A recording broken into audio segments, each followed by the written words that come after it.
Warahmatullahi wabarakatuh. Salam, Om Swastiastu, Namo Buddhaya, salam kebajikan.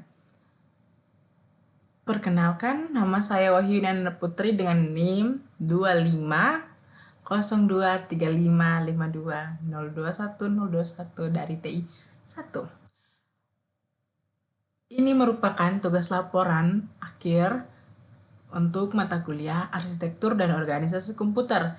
Laporan saya studi kasusnya yaitu Desain Infrastruktur Service Akademik untuk Perguruan Tinggi Menengah.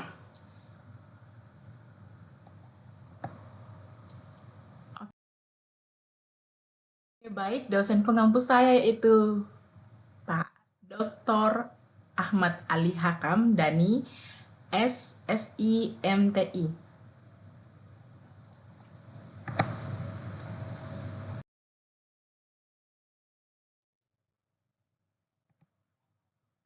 Baik,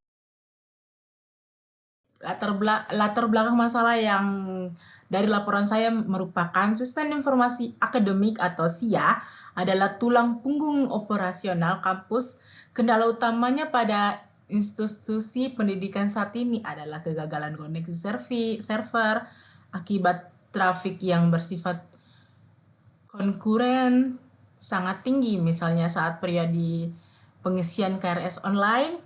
Merancang arsitektur komputer server secara presisi bukan sekedar melakukan pemilihan reaktif, merupakan penentu kendala layanan akademik di kampus.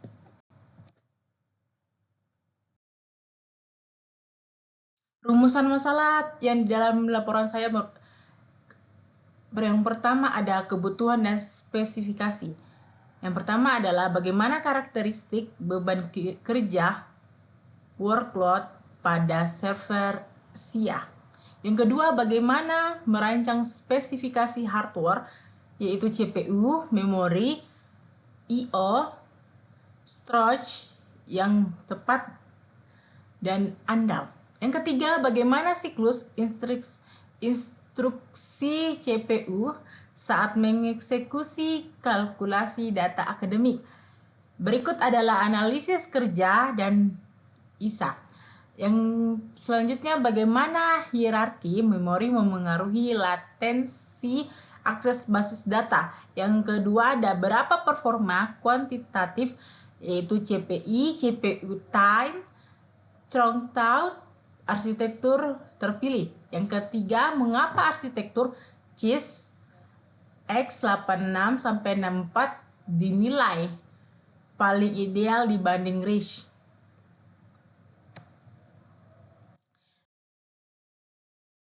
Tujuan utama perencanaan laporan saya itu analisis kebutuhan. Analisis kebutuhan menganalisis karakteristik beban kerja transaksional concurrent penggunaan SIA untuk mahasiswa, dosen maupun staf pengusaha. Yang selanjutnya ada desain infrastruktur, yaitu merancang spesifikasi hardware server yang proporsional demi efisiensi biaya dan kinerja andal. Yang selanjutnya ada evaluasi kuantitatif, yaitu menghitung metrik kinerja teoretis sistem komputer berdasarkan instruksi mix yang representatif.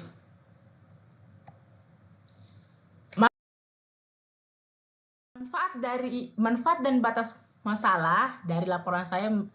Manfaat akademis merupakan penerapan praktis teori arsitektur dan organisasi komputer pada studi kasus nyata di dunia kerja.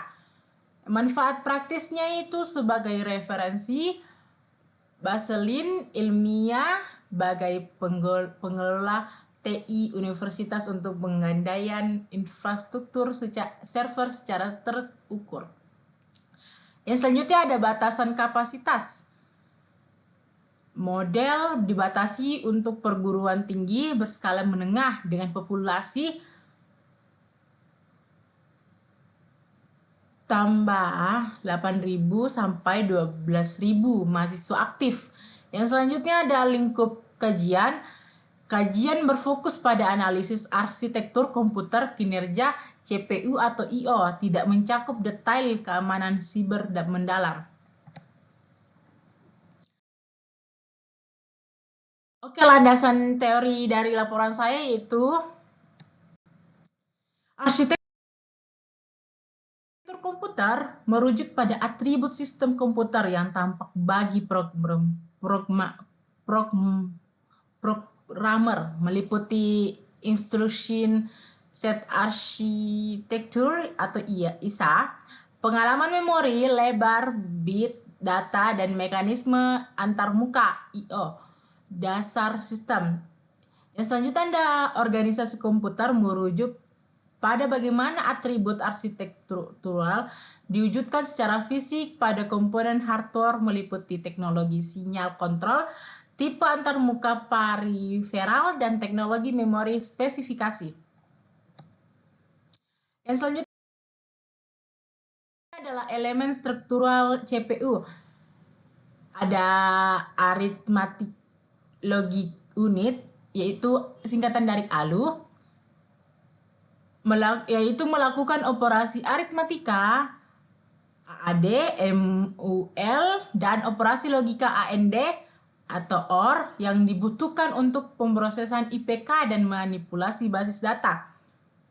Yang selanjutnya adalah control unit atau ECU, mengatur urutan pengambilan data, fetch, dekode, instruksi, dan mengontrol aliran sinyal clock menuju komponen eksternal.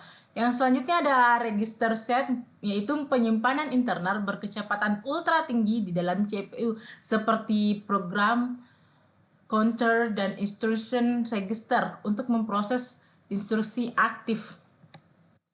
Yang selanjutnya adalah teori hierarki, yaitu prinsip trade of memory. Hierarki memori dirancang berdasarkan trade-off antara kecepatan, kapasitas, dan biaya per bit. Kecepatan transfer data tercepat berada di level register dan cache CPU, namun berkapasitas sangat kecil dengan biaya tinggi. Adapun prinsip locality of referensi, efisiensi cache memori sangat bergantung pada prinsip temporal. Data yang baru diakses akan diakses kembali, dan spatial locality merupakan data yang di sekitar data yang baru diakses kemungkinan besar akan segera diproses.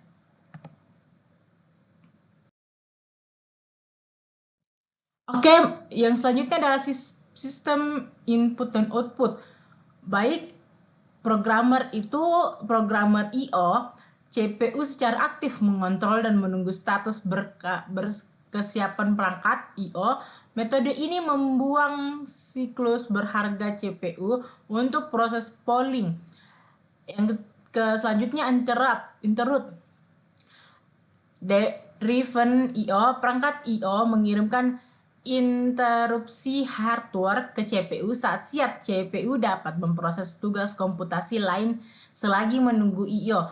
Adapun direct memory access, DMA, controller memindahkan blok data berukuran besar langsung dari disk ke RAM tanpa melibatkan CPU, menekan overhead system.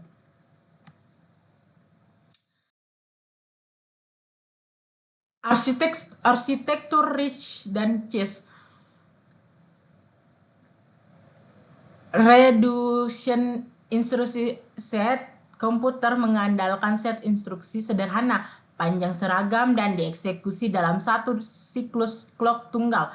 Pipelining diimplementasi secara optimal. Karakteristik cheese, kompleks instruction set komputer menyediakan instruksi kompleks kemampuan tinggi langsung dari sirkuit hardware. Baris kode program menjadi jauh lebih ringkas dan hemat memori.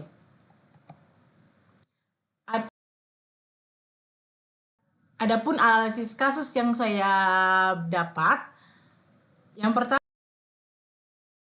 Target sistem SIA server diimplementasikan sebagai backend aplikasi berbasis web dan mobile mengelola data krusial seperti modul KRS, manajemen nilai mahasiswa, absensi digital, sistem keuangan, kuliah, dan integrasi pelaporan PDDIT. Ada pun juga penggunaan sistem user. Yang pertama ada mahasiswa mengakses KRS dan nilai akses bursi. Yang kedua ada dosen, input nilai dan jadwal kuliah. Yang ketiga ada staf akademik, yaitu memvalidasi administrasi kuliah. Yang selanjutnya, yang keempat adalah administrator, yaitu pemantauan kinerja server.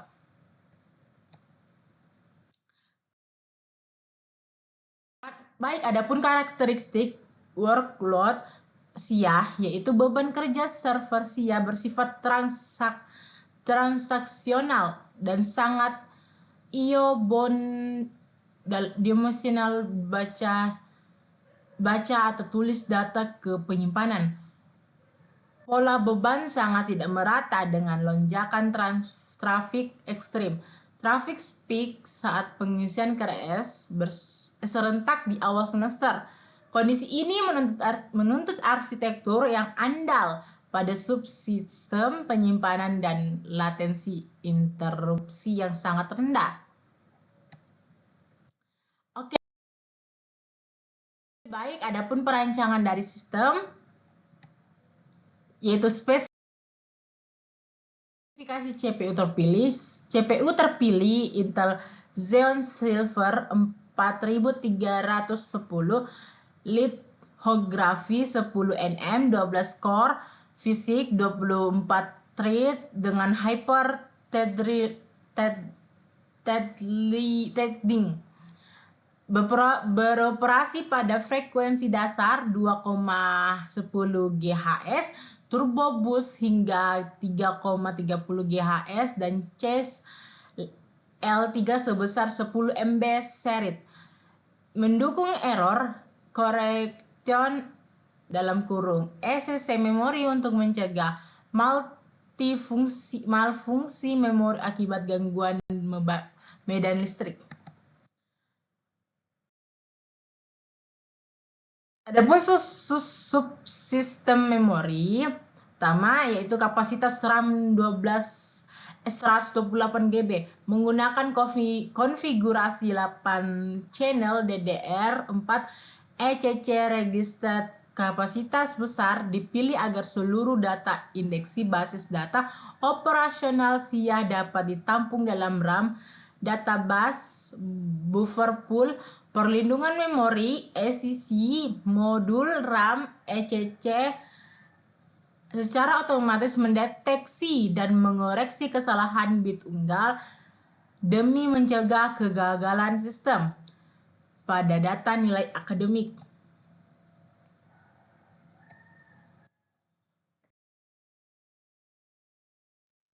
Rancangan penyimpanan data. Penyimpanan utama SSD NVMe 2 unit, SSD NVMe Enterprise berkapasitas masing-masing 1,92 TB dikonfigurasi dalam mode RAID 1, menjamin latensi baca atau tulis ultra rendah dan proteksi jika salah satu disk fatal. Penyimpanan arsip atau HDD Enterprise 4 TB konfigurasi dalam mode RAID untuk penyimpanan hemat biaya ditunjukkan khusus untuk backup data historis bulanan dan data tidak aktif.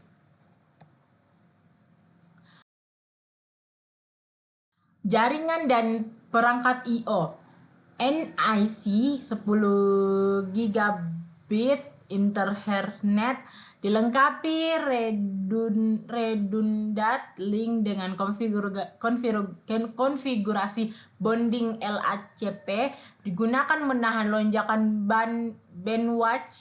bandwidth jaringan pada masa KRS online. Manajemen headless system dikelola jarak jauh melalui konsol SSH dan KFM. Switch fisik tertutup hanya digunakan secara lokal saat dropless shooting di darurat.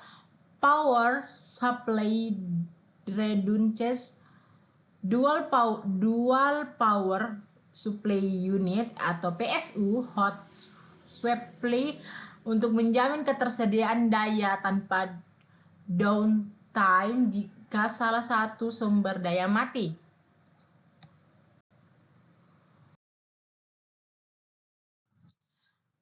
Adapun tabel spesifikasi lengkap, yaitu pertama prosesor CPU Intel Xeon Silver 4310 12 cores 24 THz 2,1 sampai 3,3 GHz, yaitu mendukung beban transaksi multithread dan komputasi paralel.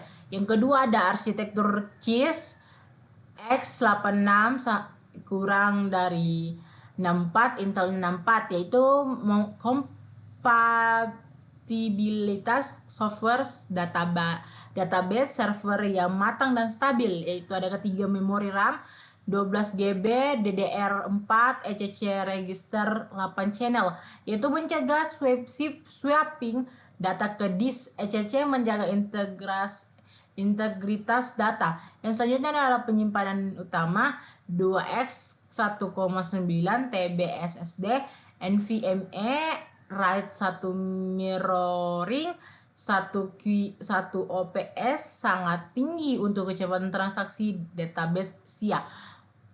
Media komunikasi NEC di gigabit Ethernet, yaitu mengurangi potensi voltage bandwidth. Adapun analisis kinerja, siklus eksekusi CPU fetch control unit mengambil kode instruksi manipulasi IPK dan alamat memori utama yang ditunjuk program counter. Yang kedua ada decode, control unit menerjemahkan kode operasi menjadi serangkaian sinyal kontrol listrik untuk mengaktifkan register. Yang ketiga ada execute, lalu mengeksekusi instruksi aritmatika dan menulis kembali hasil akhirnya ke register.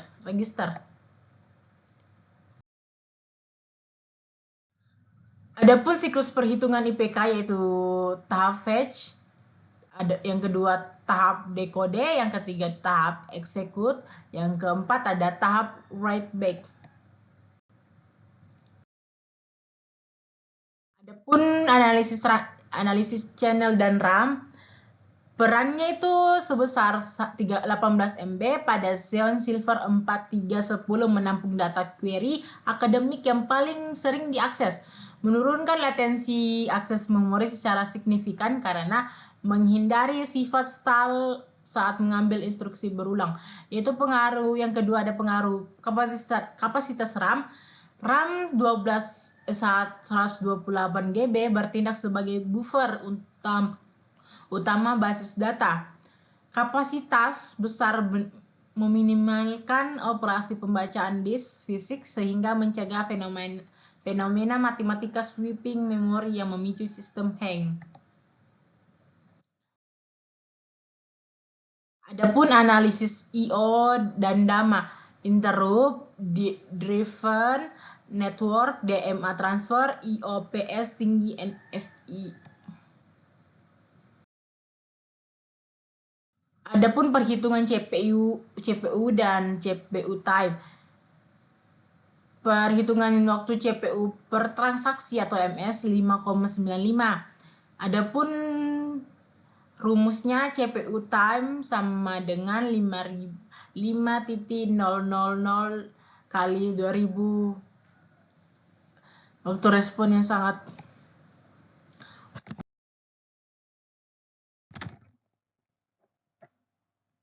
Adapun Trout dan hukum Amdahl.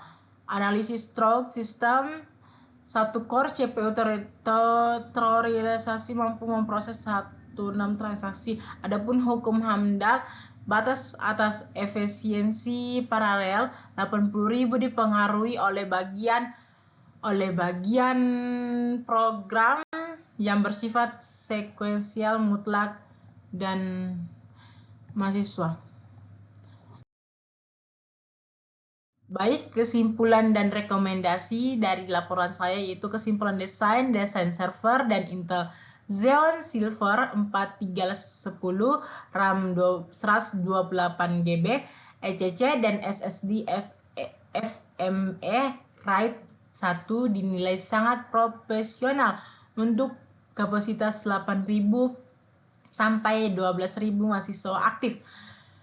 Justifikat CIS kali 86 sama dengan kurang dari 64, yaitu kematangan ekosistem sistem operasi Linux atau Windows Server dan optimasi platform DBMS merupakan alasan mutlak memilih CIS dibanding RIS. Rekomendasi skabilitas yaitu implementasi skema clustering dan horizontal load balancing jika trafik mahasiswa aktif melonjak melebihi 15.000 di masa depan. Pemantauan proaktif, lakukan real time monitoring metrik CPU atau memori untuk mencegah bottleneck operasional sejalan dengan rekomendasi ITIL F3 di lapangan. Baik, cukup sekian dari presentasi saya. Mohon maaf jika ada salah kata dan ucapan, karena saya hanyalah manusia biasa yang tak luput dari dosa. Wabillahi taufiq wal hidayah. Wassalamualaikum warahmatullahi wabarakatuh.